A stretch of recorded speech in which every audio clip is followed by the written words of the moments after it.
ایک بادشاہ کے دربار میں ایک اجنبی حاضر ہوا اور بادشاہ سے نوکری کا طلبگار ہوا۔ بادشاہ نے جب اس کی قابلیت دریافت کی تو اس نے بتایا کہ وہ کسی بھی چیز کا حسب نسب پہچاننے میں ماہر ہے۔ اتفاق سے اسی وقت ایک درباری نے بادشاہ کو اطلاع دی کہ شاہی استبل کا مسئول فوت ہو گیا ہے۔ چنانچہ بادشاہ نے اسے اپنے شاہی استبل کا مسئول بنا دیا۔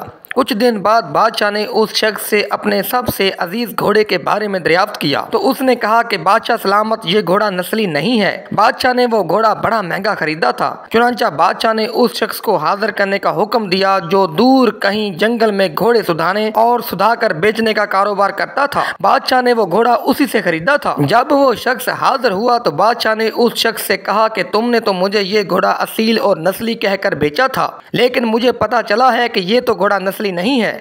اس شخص نے جواب دیا کہ بادشاہ سلامت، گھوڑا ہے تو نسلی، لیکن اس کی پیدائش کے وقت اس کی ماں مر گئی تھی۔ چنانچہ یہ گھوڑا ایک گائے کا دودھ پیتا رہا ہے اور اسی گائے کے زیر سایہ پلا بڑا ہے اور بچپن اس نے اسی گائے کے ساتھ ہی گزارا ہے۔ بادشاہ نے اس شخص کو رخصت کیا اور اپنے استبل کے مسئول کو بلا لیا اور اس سے پوچھا کہ بتاؤ تم کو کیسے پتا چلا کہ گھوڑا اصیل نہیں ہے؟ تو اس نے جواب دیا کہ بادشاہ سلامت، یہ گھوڑا جب گھاس کھاتا ہے تو سر نیچے کر کے ایسے گھاس کھاتا ہے جیسے گائیں کھاتی ہیں، جبکہ نسلی گھوڑا گھاس منہ میں لے کر سر اٹھا لیتا ہے۔ بادشاہ اس شخص کی فراست سے خاصا متاثر ہوا اور حیران بھی ہوا اور اس کے گھر میں اناج، گھی، بھنے دمبے اور پرندوں کا اعلیٰ گوشت بطور انعام بھجوایا۔ اس کے ساتھ ساتھ اس کو اپنی بیگم کے محل میں تعینات کر دیا۔ کچھ عرصہ گزرنے کے بعد بادشاہ نے اپنے مصاحب سے اپنی بیگم کے بارے میں رائے مانگی تو اس نے جواب دیا کہ بادشاہ سلامت، اس کے طور اتوار تو ملکہ جیسے ہیں، لیکن ملکہ کسی بادشاہ کی بیٹی نہیں ہے۔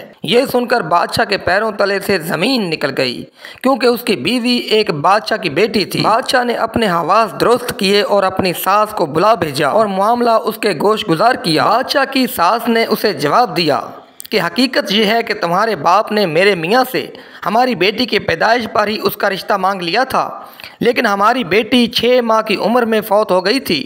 چنانچہ ہم نے تمہاری بادشاہت سے قریبی تعلقات قائم کرنے کے واسطے اس بچی کو اپنی بیٹی بنا لیا اور اس کی پرورش کر کے تمہارے ساتھ اس کی شادی کر دی۔ بادشاہ نے اپنے مصاحب سے دریافت کیا کہ تم کو کیسے پتا چلا کہ میری بیوی بادشاہ کی بیٹی نہیں ہے؟ اس نے کہا کہ بادشاہ سلامت، اس کا سلوک خادموں کے ساتھ ٹھیک نہیں ہے اور بادشاہ اس طرح نہیں کرتے۔ بادشاہ اپنے مصاحب کی فراست سے مزید متاثر ہوا اور اسے بہت سا اناج اور بھیڑ بکریاں بطور انعام اس مصاحب کو دیں اور اس کے ساتھ ساتھ اسے اپنے دربار میں متعین کر دیا۔ کچھ عرصہ گزرنے کے بعد بادشاہ نے اپنے اس مصاحب سے اپنے بارے میں دریافت کیا تو مصاحب نے کہا کہ اگر جان کی امان پاؤں تو عرض کروں۔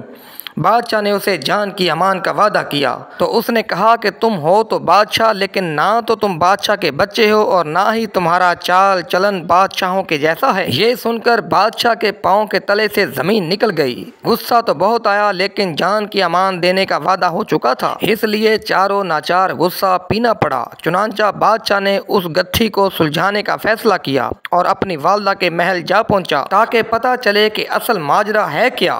اس کی والدہ نے ساری بات سن کر کہا کہ ہاں، تم بادشاہ نہیں بلکہ ایک چرواہے کے بیٹے ہو۔ یہ سن کر بادشاہ نے مصاحب کو بلایا اور اس سے پوچھا کہ تمہیں کیسے پتا چلا کہ میں بادشاہ کا بیٹا نہیں ہوں؟ تو مصاحب نے بادشاہ کو جواب دیا کہ بادشاہ جب کسی کو انعام و اکرام دیا کرتے ہیں تو ہیرے، موتی اور جواہرات کی شکل میں دیتے ہیں، لیکن عالیجا آپ جب بھی کسی کو انعام و اکرام سے نوازتے ہیں تو اناج اور بھیڑ بکریاں اور کھانے پینے کی چیزیں عنایت کرتے ہیں، اور یہ اسلوب کسی بادشاہ کے بیٹے کا نہیں بلکہ کسی چرواہے کے بیٹے کا ہو سکتا ہے۔ تو ناظرین، آپ اپنے ارد گرد غور کریں، بڑے بڑے عہدوں پر بیٹھے چھوٹے لوگ آپ کو اپنی نسلوں کا پتہ دیتے نظر آئیں گے۔ بزرگ ٹھیک کہتے ہیں کہ عادتیں نسلوں کا پتہ دیتی ہیں۔ ناظرین، ویڈیو اچھی لگی تو لائک اور چینل کو سبسکرائب ضرور کریں۔ اللہ حافظ۔